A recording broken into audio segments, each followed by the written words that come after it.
Forge Helper 3.3 est enfin sorti et il y a beaucoup de nouveautés, alors je vous propose sans plus attendre de faire un tour de tout ce qui a changé.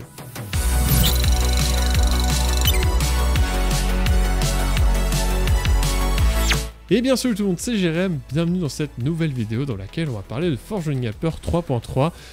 Ça fait bien longtemps qu'on n'en a pas parlé de ce logiciel, ça fait même plus d'un an qu'il n'y a pas eu une version majeure, la 3.2 commence à dater, et ce pour plein de raisons, manque de temps de mon côté, complexité aussi de développer cette nouvelle version qui a pas mal de changements techniques, mais on y est et je pense qu'il est grand temps de vous la présenter.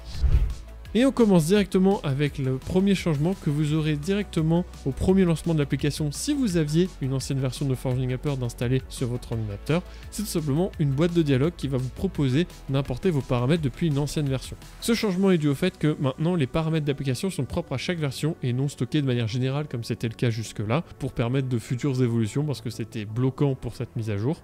Donc vous avez le choix, vous pouvez sélectionner soit ça, soit une ancienne version. Sachez que les paramètres sont perdus à chaque fois que vous changez de version, même si c'est des versions des bêtas. Donc par exemple, vous pouvez voir qu'il y a les pré 1 et pré 2. Le hold, c'est juste parce que j'ai renommé le dossier.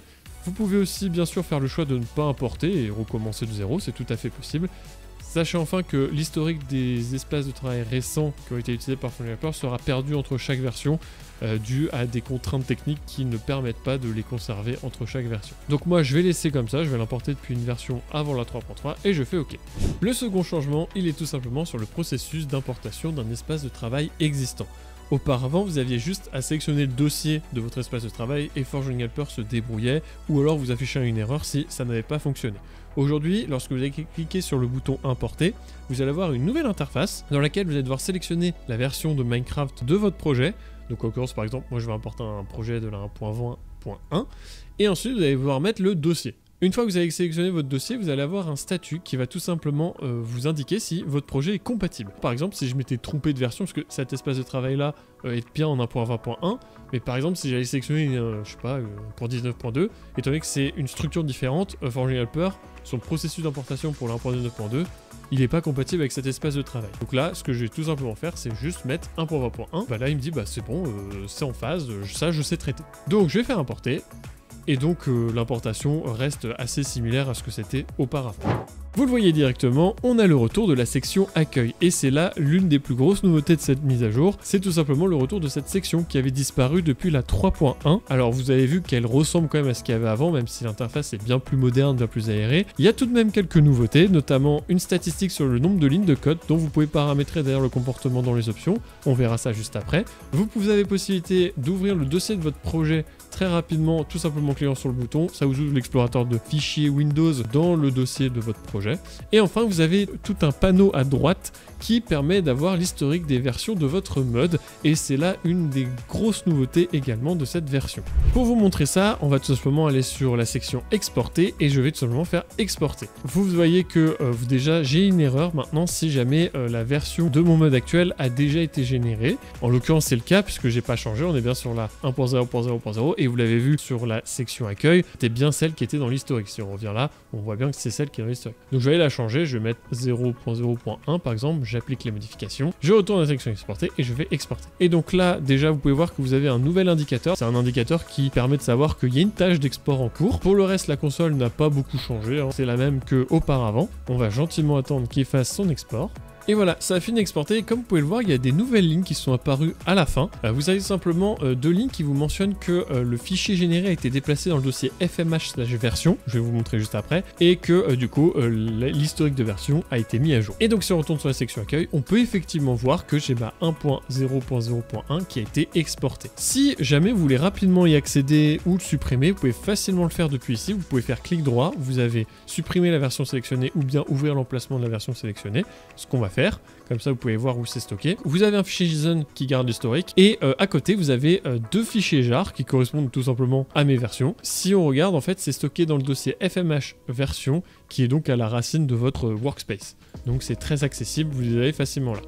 Sachez toutefois que si vous faites l'export depuis une autre invite de commande, que vous le faites hors de Forging Helper, ça sera toujours dans build lib, donc ça changera pas de ce que vous avez d'habitude. C'est juste si vous le faites depuis Forging Helper, ça permettra de garder un historique des versions et ça sera déplacé dans un dossier dédié. Vous l'avez rapidement aperçu, il y a un petit changement, ou plutôt une petite correction sur cette interface. Désormais, si vous ne mettez pas de logo du mode, vous n'aurez rien à la place du logo du logiciel, puisqu'avant il y avait le logo de l'application. Désormais, il n'y aura rien.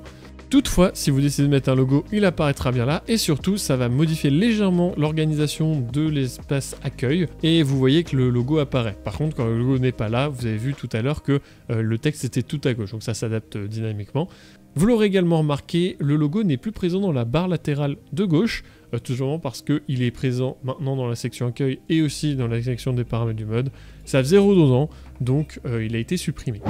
Je vous ai dit qu'il y avait de nouvelles options, notamment pour gérer le comportement de cette nouvelle statistique, et c'est donc effectivement le cas dans les options. Vous avez une nouvelle section pour le scan de projet, dans lequel vous pouvez paramétrer la manière dont fonctionne cette statistique. Vous n'êtes pas obligé qu'elle se calcule, parce que ça peut être très lourd selon les projets, donc vous pouvez le décocher, et dans ce cas-là, ça mettra 0 et ça le fera pas. Vous pouvez aussi choisir de compter ou pas les lignes de code vides, si jamais par exemple votre code est espacé, Forging Helper se référera à ce paramètre. Vous l'avez vu également, vous pouvez désormais maintenant accéder aux options directement depuis l'explorateur de projet, vous n'êtes plus obligé de revenir au menu principal, c'est bien plus pratique comme ça. Autre nouveauté, vous avez bien évidemment l'ajout du support de Minecraft 1.20 et les versions supérieures, donc 1.20.1 et 1.20.2.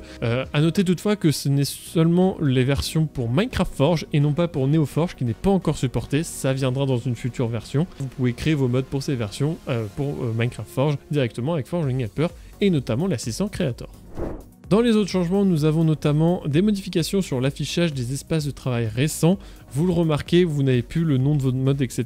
Maintenant, c'est le nom de votre dossier, le chemin de votre espace de travail, ainsi que le logo de l'API. Donc, dans ce cas-là, ça sera Minecraft Forge. C'est tout simplement par souci de compatibilité entre les anciennes versions de Minecraft et les versions 1.20 et plus, où Forge a pas mal changé la structure des projets. Aujourd'hui, le choix a été fait de simplifier et de n'afficher que ça, comme c'est le cas par exemple dans Visual Studio ou encore IntelliJ IDEA. Le choix a été fait ici de suivre ce principe. Et enfin, il y a eu beaucoup de changements techniques, notamment le changement de la librairie qui est utilisée pour récupérer les versions de Forge. Maintenant, on utilise MC version lib, qui est aussi une des librairies à moi, c'est le successeur de MC Modding API version. Il y a également une nouvelle librairie qui s'appelle String Extension qui est utilisée notamment pour créer les fichiers de vos espaces de travail. Il y a eu également beaucoup de refontes sur le point de vue architecture de logiciel. Si jamais vous l'installez avec le zip, vous allez très vite vous en rendre compte. Le nom de l'exécutable n'est d'ailleurs plus le même à la racine de l'application. Et enfin, il vous faudra désormais .NET 6 ou supérieur pour faire tourner Forging Helper et non plus le .NET Framework 4.8 comme c'était le cas jusque-là. Voilà, vous avez vu toutes les nouveautés de Forging Helper 3.3, il y a également quelques corrections de bugs, je vous invite à checker le changelog si ça vous intéresse. En tout cas, c'est une version qui est très complète, qui a mis beaucoup de temps à être développée, mais qui permet de bien finaliser tout ce qui avait été fait jusque-là. On va pouvoir s'attaquer à de nouvelles fonctionnalités pour les prochaines versions. En attendant, n'hésitez pas à me dire ce que vous pensez de cette version dans les commentaires, et même n'hésitez pas à proposer des idées pour continuer à améliorer ce projet. N'hésitez pas aussi à faire un tour sur le GitHub pour mettre une étoile, et surtout pour ceux qui veulent contribuer, le projet est open source, donc n'hésitez pas, les contributions sont plus que bienvenues. En attendant, on se retrouve prochainement pour d'autres vidéos, d'autres projets, plein de choses. N'hésitez pas à me suivre sur Twitter, à rejoindre mon serveur Discord, à me suivre sur GitHub, etc. Vous avez tout en description. Sur ce, tchuss!